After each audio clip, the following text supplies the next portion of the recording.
غير مسرحية أن تقدم لكم فقرتين إذاعة لهذا اليوم. أولا مسرحية يحيى العبد. قال الله تعالى: خذ العبد وأمر بالعرف.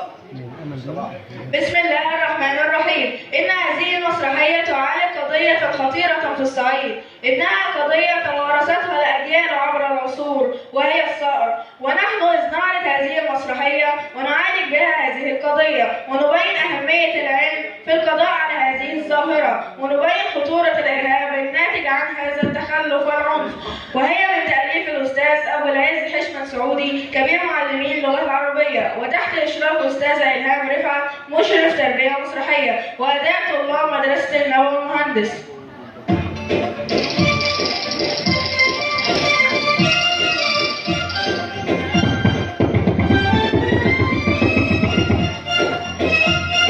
وفي قرية مصرية في قلب الصعيد الجوال.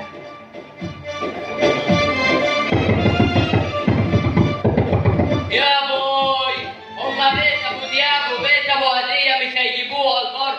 كل شويه يقع قتيل من دول وقتيل من دول. هيقول لك القتيل المره فزاع ابو هديه.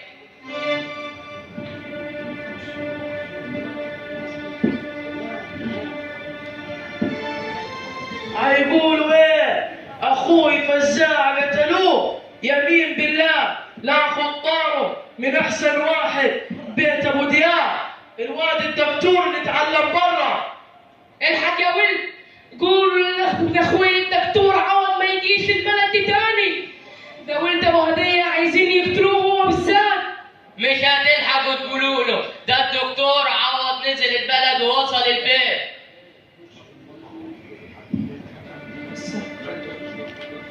مرحبا ولد اخوي. اهلا يا عمي. ايه اللي جابك البلد دي تاني؟ انت مش خايف يا دكتور؟ خاف من ايه يا عمي؟ ده بيت ابو هديه ناويين ياخدوا طارهم منك واختاروك انت بالذات يا متعلم. يا عمي كفايه خوف.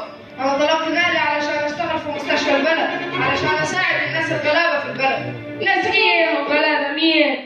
امسك، خلي الطبنجه دي تجيبها. لو قابلك حد من بيت ابو هديه اقتله قبل ما يقتلك، فاهم؟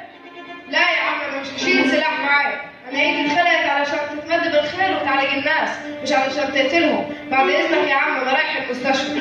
يا واد خد تعالى. يا دي الوجع السوداء يا ولاد. هات البندقيه، الحق المجنون ده قبل ما يقتلوه. الحق يا ولد، الحق يا ولد، هيقولوا للارهابيين راجع. هيقولوا الكمين اللي فيه الضابط حازم ولد علوان ابو هديه. ده قوي.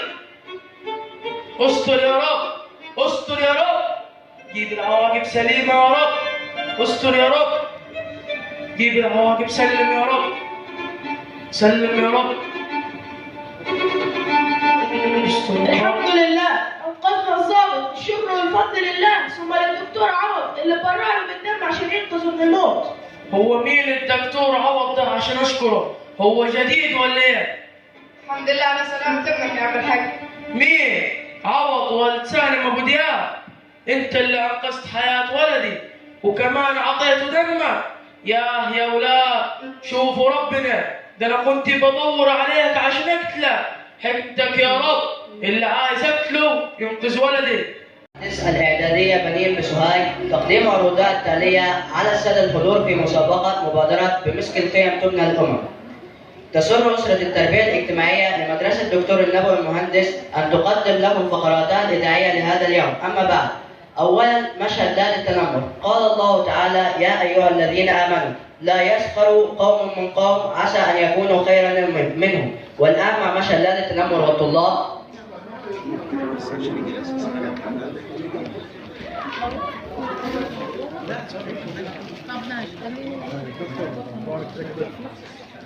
بعد إذنك لو سمحت.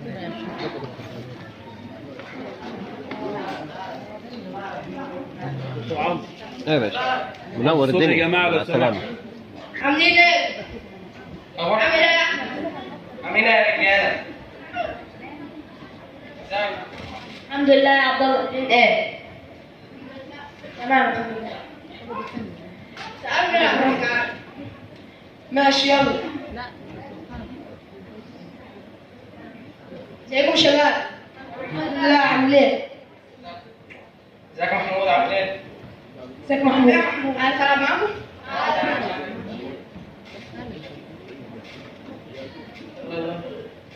بقول لكم ايه يا جدعان؟ ايه رايكم نبطل نلعب ونروح نعمل حجز؟ تمام. خليه يوم الاربعاء. ليه؟ خليها الخميس عشان بكره اجازه علينا. تمام. تمام. خليها الخميس من 6 ولا 7 ولا من 7 ل 8؟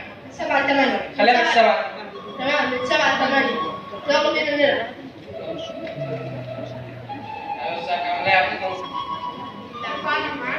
لا يا عم انت وش يا عم انت تخين اصلا.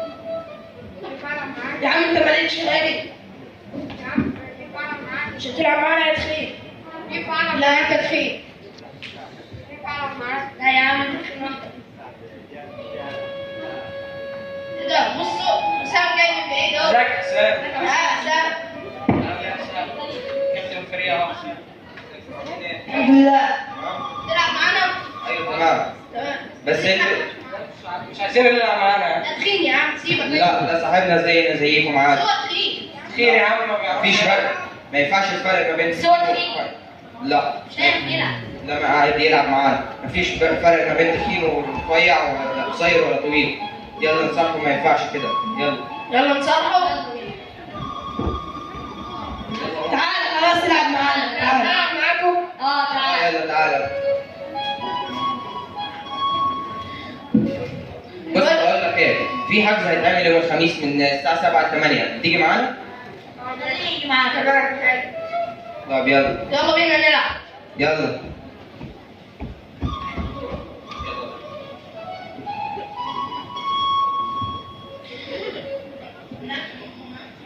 نعم للتعاون، نعم للحب، لا للتنمر، لا للعنف.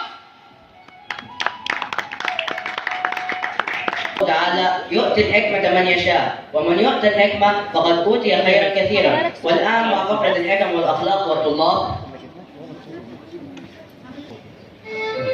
ازيك يا حكمنا عامل ايه؟ الحمد لله تمام، اخبارك؟ الحمد لله تمام.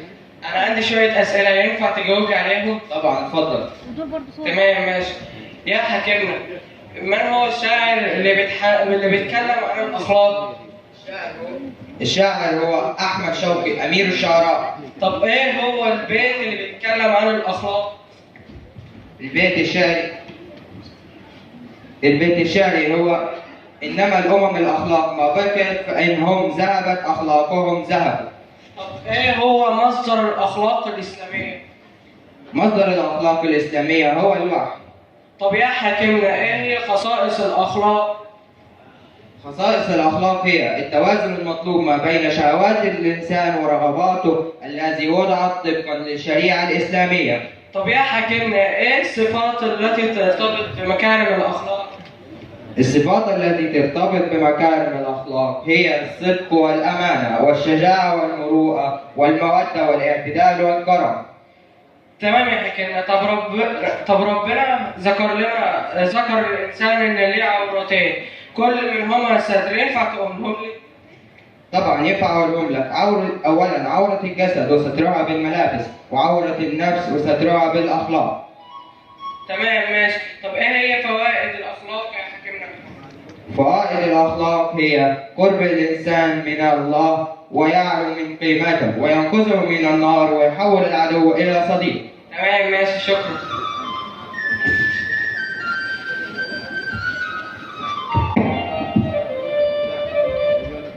ثالثا مسرح العرائس. إن الفنون جنون. مع فقرة مسرح العرائس والطلاب.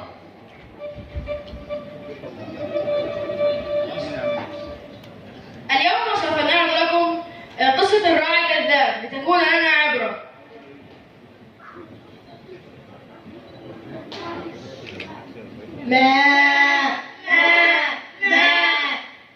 أنا قاعد زهقان. أنا كل يوم أقطع بالقلم ده وأقعد أكله وأشربه. أنا لازم أفكر في حاجة أتسلى بيها. أعمل إيه؟ لقيتها. أنا هعمل مقلب وكأني ذئب جه وأكل الخرفان بتاعهم. الحقوني الذئب جه وهياكل الخرفان بتاعكم. الحقوني. مالك في ايه؟ الذئب جه راح مشي. طب الحمد لله، خلي بالك المرة الجاية. وفضل الراعي يعمل المقلب ده في الناس يومين ثلاثة كمان، لغاية ما جه في يوم تعالوا نشوف اللي حصل. المقلب ده ضحكني كتير، أنا لازم أعمله تاني.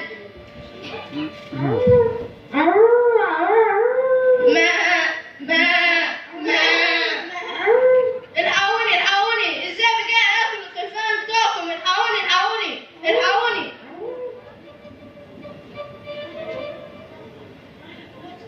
مالك في ايه؟ صوتك عالي ليه المرة دي؟ ازاي بجاي واكل الخرفان بتوعكم؟ انتوا اتأخرتوا ليه؟ انا قعدت انده عليكم، ما جيتوش ليه بسرعة؟ ادي اخرة كدبك، شوف هتدفع ثمن الخرفان دي كلها.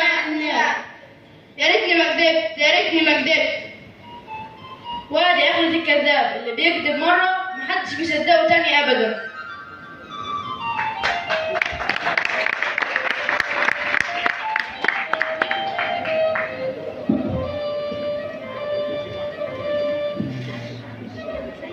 تسر أسرة التربية النفسية لمدرسة الدكتور النبوي المهندس أن تقدم لكم فقراتها الإذاعية لهذا اليوم.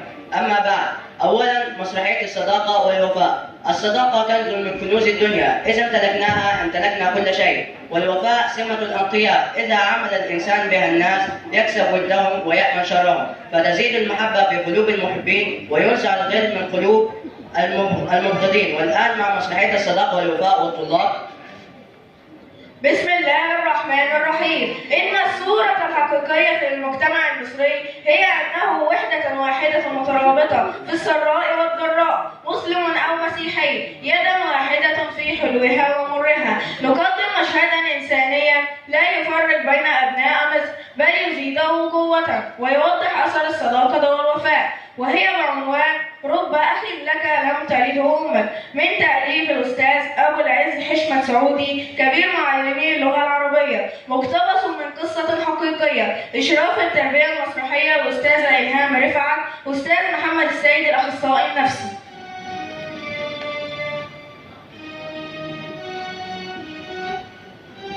الو. ايوه، ازيك يا جورج؟ عامل ايه انت وصيتك واولادك؟ الحمد لله. ازيك انت وصلتك واولادك؟ والله انا بتصل بيك علشان عمر، وانا بتصل بيك وانا مكسوف منك ومش عارف اقول لك ايه ولا ابدا ازاي. ليه كده يا صاحبي؟ ده احنا اخوات، واللي يهمك يهمني واللي يفرحك يفرحني، ده احنا عشرة عمر يا راجل. لا كده انا ازعل. ايه بقى الحكايه؟ طبعا انت عارف ان عمر عنده عمليه، والدكتور فشل انه لازم يعمل عمليه في اسرع وقت، وانا دلوقتي قدام غرفه العمليات والدكتور فشل انه عايز يعمل عمليه، والمستشفى محتاجه فلوس كتامين، وما اخبيش عليه. اتصلت بقرب الناس ليا اخويا، طبعا الكهرباء قال انه معهوش فلوس ولو ظروفه كويسه. انا مش عارف اقول لك ايه. يا راجل ولا يهمك، اديني كمان نص ساعه اكون دبرت لك المبلغ اللي هقدر عليك. اديني نص ساعه. وبعد نصف ساعة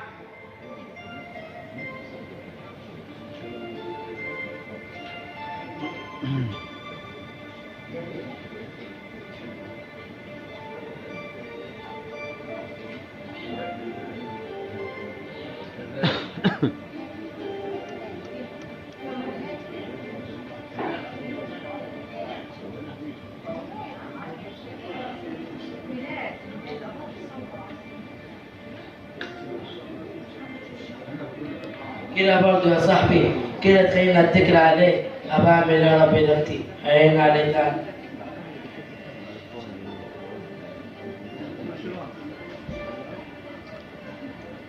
ابقى اعمل يا ربي؟ هعمل ايه؟ لا حول ولا قوة الا بالله.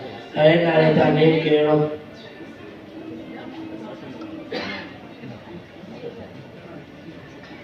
لا حول ولا قوة الا بالله. يا كمان انت في وقت لازمة كده برضه. ابقى اروح للشغل بتاع يمكن الاقيه. في الشركة. السلام عليكم. عليكم السلام. الاستاذ جورج موجود؟ لا مش موجود، هو طلع من شوية يجي من نص ساعة وقال إنه هيروح على المستشفى لأنه عنده ظرف طارئ. شكرا.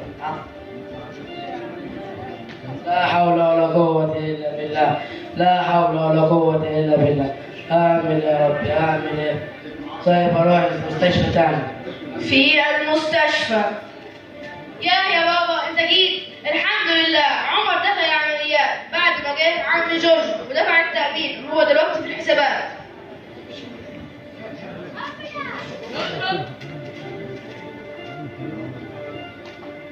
جيت ميتة، ده انا رحت لك الشغل اتصلت بيك اكتر من مرة، تليفونك مغلق، ايه الحكاية؟ لا اصل انا بعت التليفون عشان اوفر ثمن العملية. ياه كما فعلا رب اخ لك لم ترد امك. ما تقولش كده، ده احنا اخوات، واللي يهمك يهمني واللي يفرح يفرحني. ده احنا عايشين جنب ربنا ينعم محبة. هي دي مصر، الكل ايد واحدة، مسلم ومسيحي اخوة على الحلوة وعلى المرة. تحيا مصر تحيا مصر تحيا مصر.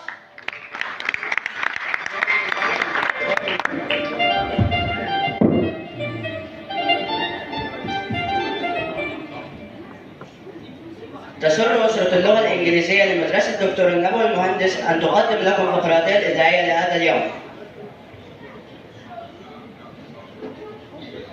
Good morning. Good morning. Why are you sad? لماذا أنت حزين؟ Because my friends follow me all the time. لأن أصدقائي يتنمرون علي طوال الوقت. Why? لماذا؟ Because I did bad at my exam and I had bad marks. لأنني حصلت على درجات سيئة بالامتحان. You should tell the teacher because bullying has spread and become a big problem. يجب عليك أن تخبر المعلم لأن التنمر انتشر وأصبح مشكلة كبيرة. What will the teacher do with them? ماذا سيفعل المعلم معهم؟ He will call for them and advise them that is a bad behavior that we should all give it up. سوف ينصحهم بترك هذا السلوك السيء. You are right, thank you. أنت على حق، شكرا. Welcome.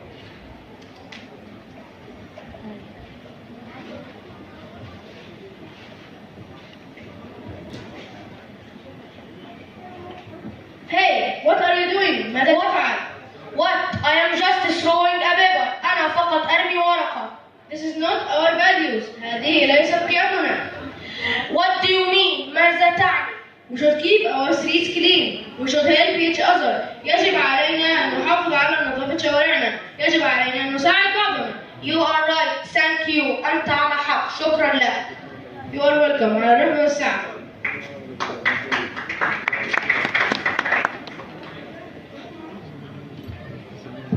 What is violence? ما هو العنف؟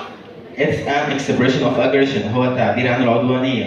What are the forms of school violence؟ ما هي أشكال العنف المدرسية؟ School violence includes physical violence, psychological violence, and verbal violence. يشمل العنف المدرسي، العنف البدني، والعنف النفسي، والعنف الكلامي. What are the causes of violence inside school؟ ما هي أسباب العنف داخل المدرسة؟ Family distinction, poverty and deprivation. التفكك الأسري والفقد والحرمان. How do we stop violence؟ كيف نقضي على العنف؟ Raising religious, media and educational awareness. زيادة الوعي الديني والإعلامي والتربوي. Thank you for your time. شكرا على وقتك. Welcome.